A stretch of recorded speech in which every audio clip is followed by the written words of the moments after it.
एक नगर में एक व्यापारी रहता था। उसके 7 लड़के थे और सभी की शादी हो चुकी थी। व्यापारी कपड़े का व्यापार करता और उसके लड़के भी उसके साथ दुकान पर बैठते थे।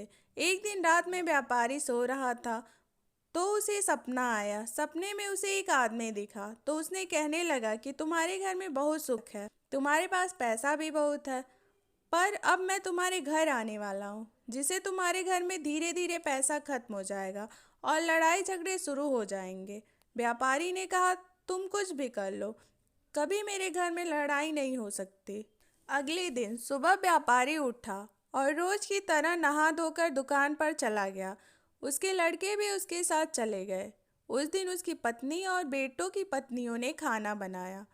खाने में उन्होंने दाल बनाई। सबसे पहले तो बड़ी बहू ने नमक डाल दिया और धीरे धीरे करके सभी ने नमक डाल दिया कि पता नहीं किसी ने डाला है या नहीं। इस तरह दाल में कम से कम आधे से ज़्यादा नमक हो गया।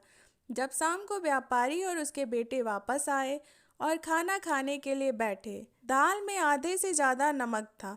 पर सबसे पहले व्यापारी खाना खाकर उठ गया और उसके बेटों ने पूछा कि पिताजी ने खाना खा लिया। बेटों ने सोचा कि जब पिताजी ने कुछ नहीं कहा और आधा नमक वाली दाल खा लिए तो हमें क्या, कह के धीरे धीरे सभी आधी नमक वाली दाल खाकर उठ गए। जब घर की औरतें बैठी और खाना खाने लगी तो सोचने लग गई कि लोग बिना कुछ कहे ही चले गए तो हम क्यों नहीं खा सकते। इस तरह व्यापारी और उसके परिवार में बिना लड़ाई झगड़े आधा नमक वाली दाल खा लिया और किसी ने कुछ नहीं कहा। यह सब कुछ घर में लड़ाई झगड़ा कराने के लिए ही कराया था।